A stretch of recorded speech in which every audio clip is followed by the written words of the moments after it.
Statista की report के हिसाब से भारत में 2022 में 31,516 महिलाओं के साथ बलात्कार हुआ और इन 31,516 में से 5,399 महिलाएं राजस्थान की थी। और ये पूरी रिपोर्ट है, आप आराम से इसको पढ़ सकते हैं। भारत में इतनी सारी महिलाओं के साथ रेप होता है, कई महिलाओं को क्रूरता से मार दिया जाता है, कई महिलाओं को टॉर्चर किया जाता है, कई महिलाएं बच भी जाती है, लेकिन इन्हीं सब में कुछ महिलाएं ऐसी होती है जो रेप के बाद प्रेग्नेंट हो जाती है।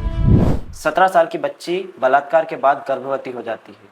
गर्भावस्था के 29वें हफ्ते में जाके उसे अपनी गर्भावस्था के बारे में पता चलता है। आप खुद सोचिए कि वो 17 साल की बच्ची एक बच्चे को जन्म देने की अवस्था में होगी, वो भी जब उसे पता है कि ये बच्चा उसके कंसेंट से नहीं हुआ है। लेकिन आईपीसी 1860 के हिसाब से स्वेच्छा से गर्भपात कराना क्रिमिनल ऑफेंस है।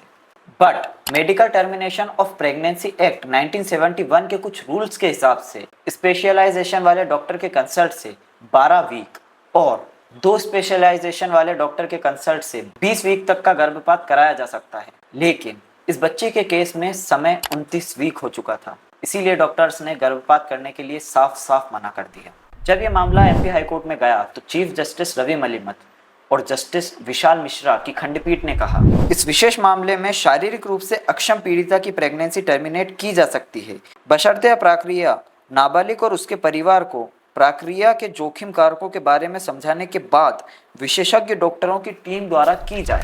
टर्मिनेशन के लिए कुछ शर्तें लगाने से पहले जबलपुर में बैठी पीठ ने कहा, खुद को संभालने में असमर्थ महिला को प्रेगनेंसी जारी रखने की अनुमति देना उसके भविष्य में बड़ी समस्याएं पैदा करेगा। यहाँ तक कि परिवार के अन्य पहलुओं पर भी विचार करने की आवश्यकता होगी। फाइनली एमपी हाईकोर्ट ने सारी बातों का ध्यान रखकर गर्भपात कराने की परमिशन दे दी। इस तरीके के केसेस देख के यही सवाल आता है कि ये सारी चीजें कब बंद होगी। अगर आप लोग स्टेटिस्टा की रिपोर्ट देखें तो 2020 जब कोरोना था तब भी रेप केसेस इतने हुए हैं, जबकि उस समय सबको पता था कि किसी भी इंसान को टच करने से भी बीमारी फैल सकती है। आई होप आपको वीडियो समझ में आया होगा और ये मुद्दा कितना महत्वपूर्ण है ये भी आप लोग समझते होंगे। कमेंट में ज़रूर बताना हम नेक्स्ट वीडियो किस टॉपिक पर बनाएं।